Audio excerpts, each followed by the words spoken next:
Hey everyone, it's Tyler from Zephyr Epic here, and welcome to our 2024-25 Upper Deck Series 2 Young Guns checklist review. In this video, we'll go through all of the Young Guns in 2024-25 Upper Deck Series 2 that is releasing this Wednesday. If you are interested in picking up a box, we will have them available on release day. There will be a link in the description below, as well as a couple of breaks for it.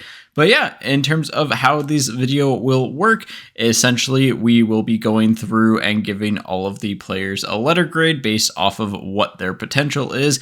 A is kind of a first line forward, a top 5 defenseman in the league or elite goalie. B is a top 6 forward, top 2 defenseman on a team or starting goalie. C plus is a top 9 forward, top 4D that can score or a tandem goalie. C is a bottom 6 forward or bottom 4 defenseman. C minus is a fourth line forward, bottom pair defenseman or backup goalie, and D is just kind of a replacement level AHL tweener, someone I don't expect to play a lot in the NHL. As always, use this video as a guide rather than the truth. I'm going to get some of the players wrong because, I'm looking for potential upside in them. There are players on this checklist that I actually like a lot more than what they're ranked. It's just in terms of their hobby value, they're not going to be super loved. For example, Oscar Beck, who plays for the Dallas Stars, I think he is a phenomenal bottom 6 forward. In fact, I think he'll probably be one of the most 10 impactful players on this entire checklist. I just think he's not going to sell that well because he's not going to score a ton of points. If you're new to the channel or haven't seen one of these guides before, the 3 things that drive hobby value the most are how flashy a player is, so how many highlight reel plays they produce,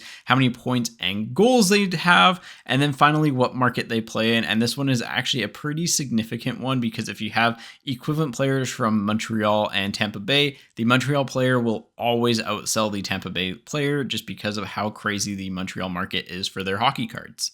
These reasons are also why defenders will generally get lower grades compared to forwards because they don't put up as many point totals and they aren't as flashy. It doesn't mean I don't think that they will be impactful at the NHL level. It's just I don't think that they will receive a ton of hobby love. And finally, we will be going through the checklist team by team. So if you want to skip to your favorite team, feel free to use the timestamps in the description below. We will also be doing our overall top 10 and just a general summary at the end of the video. First up are the Anaheim Ducks, who have one of the 4 teammates cards in the Young Guns checklist. These cards will feature both players on it and will likely be stylized similar to a Young Guns checklist. They are new to Series 2, so it's tough to judge what their actual hobby value is. And personally, I'm not a big fan of them. I'd just rather have 4 other rookies, even if they're not as strong.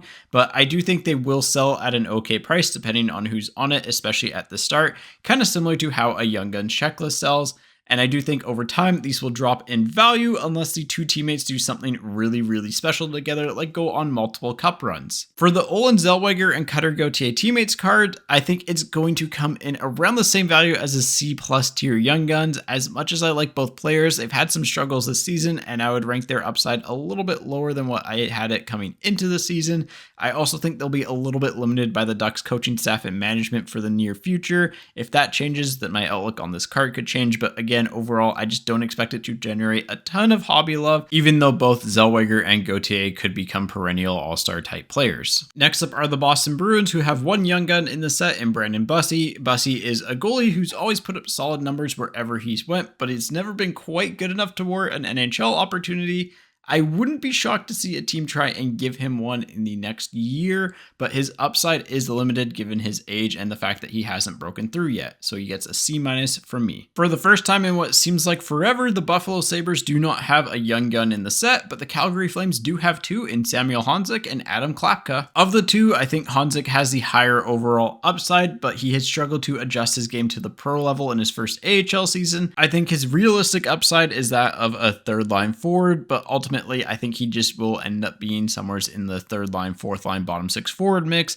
I just don't think he has enough scoring pop to work his way up the lineup, but hey, who knows, stranger things have happened, and he does have a lot of physical tools to his game that could lead to that happening. Adam Klapka is a 6'8" check forward who has developed a bit of a scoring touch in the AHL over the past 2 seasons after not being the most productive forward throughout his career. While it hasn't translated to the NHL yet and really doesn't leave like a ton of optimism for him being a top 6 forward, it does does leave some room for him to be a really good bottom six forward, and I think he'll get a lot of opportunity given his height, which is why I gave him a C grade. Next up are the Carolina Hurricanes, who have one of the more intriguing prospects in the set in Jackson Blake. Blake had a couple of really productive NCAA seasons and has actually carved out a top six role on the Carolina Hurricanes over the past couple months in his rookie season. That is extremely impressive, as Rod Brind'Amour demands a lot from his players, and it will help him establish a lot of pro level habits that should lead to him being a productive forward for the rest of his NHL career. So definitely a player to keep your eye on in the long term. Vasily Ponomarev, on the other hand, was one of the best prospects the Penguins got in the Jake Gensel trade last year and has continued to score at a decent rate in the AHL. He should hopefully get an NHL shot soon, and it is worth noting that while he's on the checklist for the Carolina Hurricanes in the Upper Deck Series 2 Young Guns checklist, both his Synergy rookie and his OPG rookie were listed as Penguins cards, so he could end up being a Penguin in this set as well. On to the Chicago Blackhawks, who have two Young Guns in the set in Drew Commesso and Nolan Allen. Commesso is the highest drafted goalie on the checklist, but so far hasn't had the best of luck transitioning to the pro level. There's definitely a lot of potential there, and goalies are weird, but I think it's more likely he nets out as a backup than a starter, especially after the Seth Jones trade in which the Chicago Blackhawks got Spencer Knight back. Nolan Allen, on the other hand, is a 21-year-old blue liner who doesn't have enough offensive pop to really generate hobby love. I think he'll end up being an NHL defenseman, which is why I gave him a C-, but ultimately that offensive production just really isn't there to generate much from a hobby value standpoint. Next up are the Colorado Avalanche, who have both 5 Young Guns and 5 Young Gun canvases in the set. The one that you're going to want to pay the most attention to is Callum Ritchie. He has continued his OHL dominance this season, averaging almost 2 points per game. He's got the potential to be a legit top 6 NHL forward and should be transitioning to the pro level next season. And especially given Colorado's need for a second line center, he could get a lot of opportunity there. So definitely a player to keep your eye on. Ivan, one of the best names in hockey, has progressed well over the past couple of seasons as he's adjusted to the pro game. There is some scoring upside there, but I think his realistic upside is that of a third line center, with the bottom 6 forward role being the most realistic outcome. Nikolai Kovalenko has some offensive pop to his game, but it's likely he ends up as a third line forward. The fun fact here is that both he and his father were traded as part of a package from the Colorado Avalanche to another team in exchange for a starting goalie. Nikolai was in a trade for Mackenzie Blackwood with the San Jose Sharks. There's a slight chance he is a Sharks card in the set for this reason, while his father was actually in the Patrick Waugh trade that saw the Avalanche bring Patrick Waugh to Colorado from Montreal. It's pretty rare to see a 7th round pick make their NHL debut the following season, but that's just what the 21-year-old Nikita Prishapov did with the Avalanche after the team was battling an injury bug to start the season. His production throughout his junior career and his first season in the AHL has been fine, but the numbers just aren't quite there to justify a higher ranking than a potential bottom 6 forward. And then finally, there's Matt Steinberg, who really hasn't put up a ton of offensive production throughout his career. I gave him a D because I just see him being an AHL NHL tweener. The Columbus Blue Jackets have one young gun in the set in Cameron Butler, who is a gritty forward with a lot of penalty minutes but doesn't really score. I think he's going to end up being an AHL NHL tweener, so he gets a D. Oscar Beck is the lone young gun for the Dallas Stars, and he's looked like he's belonged in his NHL rookie season. While his offensive upside is a little bit limited overall, he provides really good value in a bottom 6 role, and I think he likely will net out as a really good bottom 6 forward throughout his NHL career with some third line upside there. I don't think Albert Johansson has the offensive game needed to drive hobby value from the blue line, but he's been a pretty solid player for the Red Wings this season and a bit of a surprise after stepping in for an injury. He likely nets out as a bottom pair defender at his best, but there is a chance he works into a number 4, number 5 defender over the course of his career. Next up are the Edmonton Oilers, who have 2 young guns in the set in Noah Philp and Phil Kemp. Philp is a really good story, but unfortunately there's just not a ton of offensive upside there, so he gets a C- from me, whereas Phil Kemp likely nets out as a depth defender if he can crack an NHL lineup full time. Patrick Giles is the lone young gun for the Florida Panthers, who is a right wing with not a ton of upside, so he'll likely be an AHL NHL tweener. And then the LA Kings have one young gun in the set as well in Andre Lee, who doesn't have quite the production history needed to warrant any hobby love, but the forward could potentially carve out a 4th line role at the NHL level. The Minnesota Wild don't have any young guns in the set, but the Montreal Canadiens do have one young gun and a teammate card. Their young gun in the set is Oliver Kapanen, who has been on pace for about a point per game in the Swedish Hockey League this season after a brief stint in the NHL. He's probably going to end up as a reliable third line center at the NHL level, and given again that he is in the hockey hotbed of Montreal, it's likely that he'll get a little bit more hobby love than your typical third line center. Next up is the Logan Mailloux and Lane Hutson teammates card. I think this one is going to be the highest selling one at release, as Lane Hutson has been lighting up the league this year. I put it in the B- tier just because, again, I think at release it's going to sell super well, and Montreal does get a bit of a premium on their cards, so I think it'll do well right at release, but I think over time that will probably come down in value and it'll end up being the second most valuable teammates card. Zachary Leroux's play has been one of the few bright spots for an otherwise abysmal season for the Nashville Predators. His scoring upside isn't huge, so I don't think his hobby value will be significant. However, I think it is pretty likely he carves out a lengthy career as a middle six forward who endears himself to his fan base and makes all 31 other NHL teams absolutely hate his guts, assuming he can avoid suspensions because he has had trouble with them in the past. Next up are the New Jersey Devils, who have 3 young guns in the set in Seamus Casey, Brian Hallinan, and Isaac Poulter. Seamus Casey is, I think, the only player in this checklist that qualifies for a sleeper pick at all. He's a defender with legitimately good offensive upside and has been a point per game defender at the NCAA level. He's continued to score at really high rates at both the AHL and NHL levels.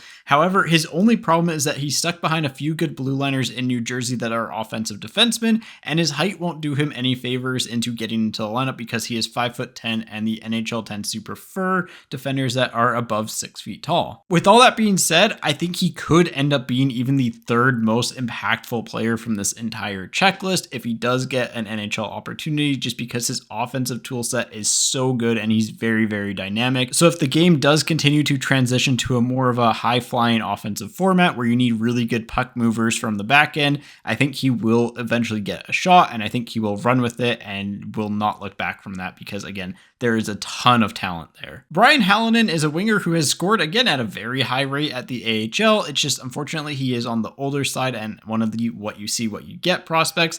Given that he hasn't broken through at the NHL level yet, I gave him a C-. There is some potential for him to be kind of a breakout candidate and get into like the C+ tier, but ultimately I think he's going to be in that bottom 6 forward-ish tier. And then Isaac Poulter is a goalie who, again, like the other goalies, has put up some decent numbers but hasn't really translated to the pro level, and really his upside is probably an NHL backup at best. Next up is Maxim Siplikov, who is the lone young gun for the New York Islanders. He is a 26-year-old Russian forward who has looked like a middle six NHL forward in his first season in the NHL. He's at the what you see is what you get age, however, so it's unlikely for him to go up a ton in value, which is why I gave him a C+. Moving from the Long Island to Madison Square Garden, and we have 2 young guns for the New York Rangers in Victor Mancini and Brandon Scanlon. After a strong training camp, Mancini made his NHL debut with the Rangers to start the season and was a part of the package that was traded to the Canucks for JT Miller. He is a defender that has legit NHL upside, but likely peaks as more of a number 4 at best, and more realistically will net out as a really solid third pairing guy with not a ton of scoring upside, which is why he gets a C from me. And then Scanlon is just a depth defenseman who probably won't score much, so he gets a D. The Ottawa Senators don't have any young guns in the set, but the Philadelphia Flyers have 4, including the teammates. They have Matvei Michkov, Jet Luchenko, Alexei Kolosov, and then the Michkov Fedotov teammate card. We'll start off with Michkov, who gets an S ranking from us, and that means that he is in the superstar caliber of players. Very few players will get an S tier from us. There's 2 in this set. You'll never guess who the other one is.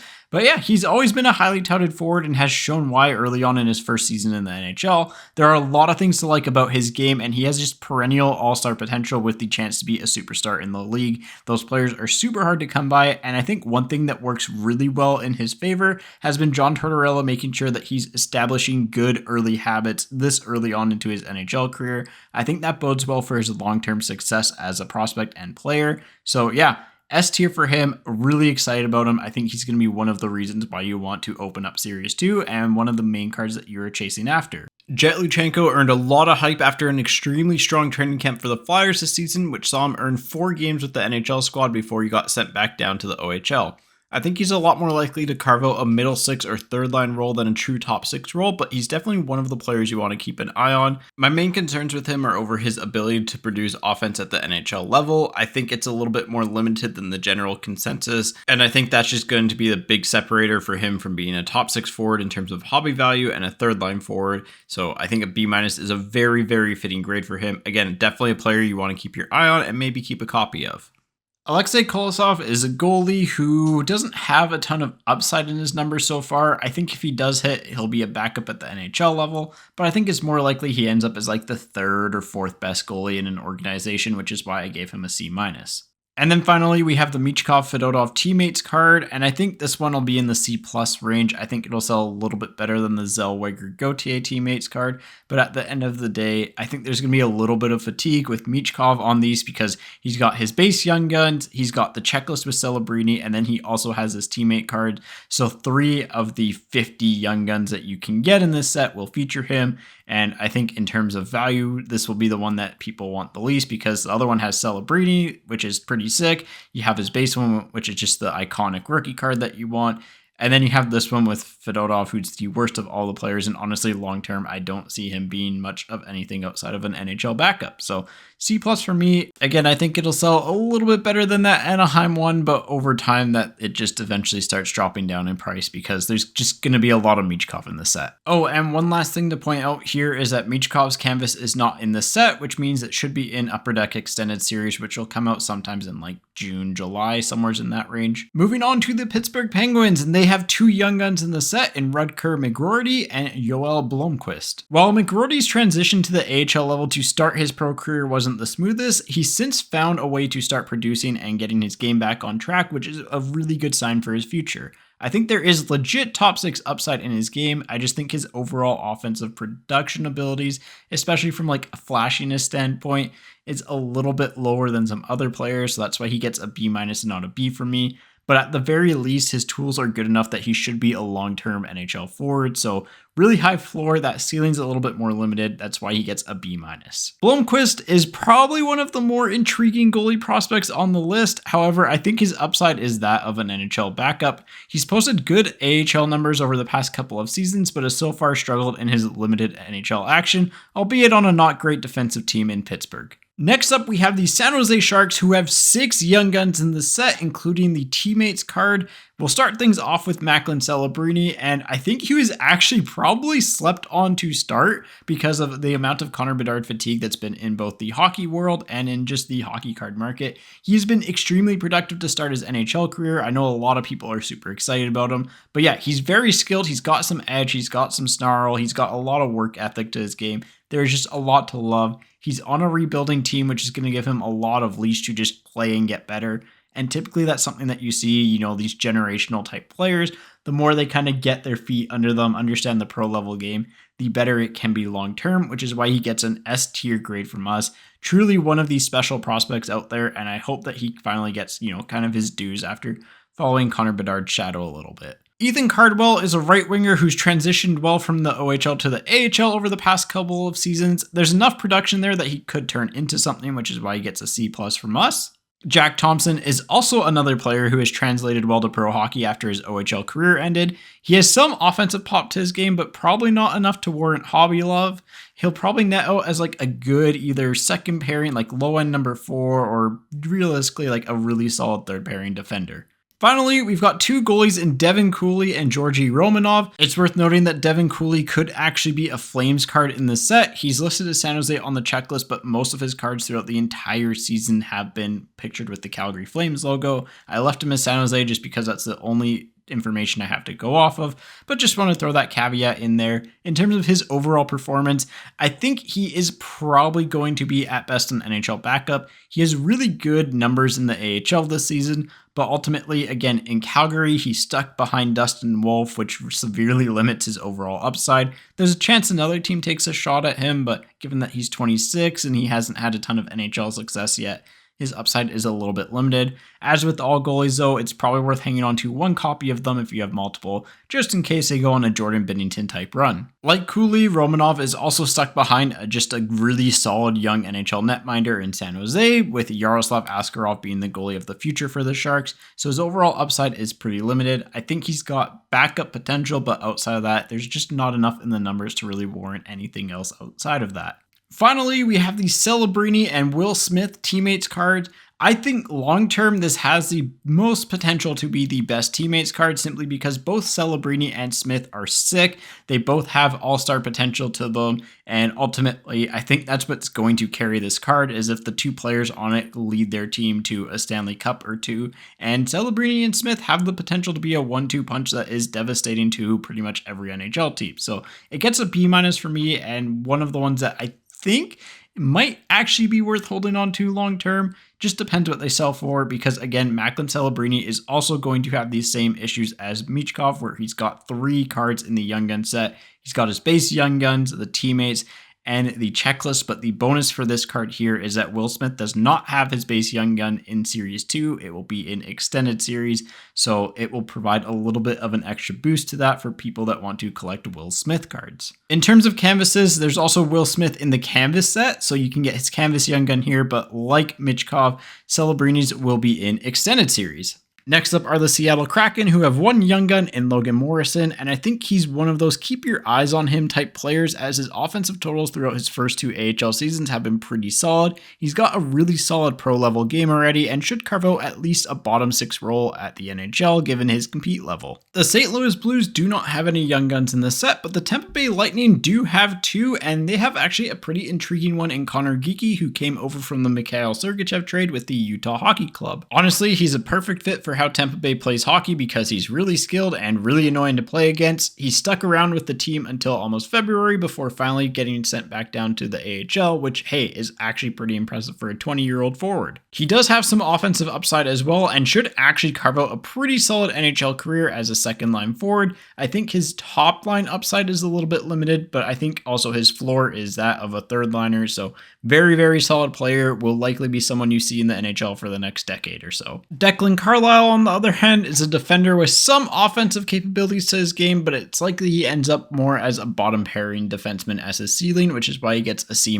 for me. The Toronto Maple Leafs don't have any Young Guns in the set as well, which leads us to our final team in the Utah Hockey Club. Utah has 4 Young Guns in the set, including Maverick Lamoureux, Aku Ratu, Maximilian Zuber, and Patrick Koch. I think Lamoureux nets out somewhere as a solid 4 to 6 defender. There's some potential for more, but the scoring upside just isn't really there to generate a ton of hobby love in my opinion, so he gets a C+ for me. Aku Ratu has had productive seasons in both the AHL last year and the Liga, which is the Finnish men's league the year prior, but he has since stalled out this season and is behind a lot of talent in Utah, so it's a little bit tough to see his path forward, which is why he gets a C from me. Maximilian Zuber is a defender with some potential, but will probably end up as a number 6 or 7 defenseman on a team, and then Patrick Koch is a depth defender who doesn't score much, but man, can he ever lay a devastating hit or two. The Vancouver Canucks do not have any Young Guns in this set, but it's very likely that Jonathan Lekkerimäki, the team's top prospect, will be a Young Guns in Extended Series.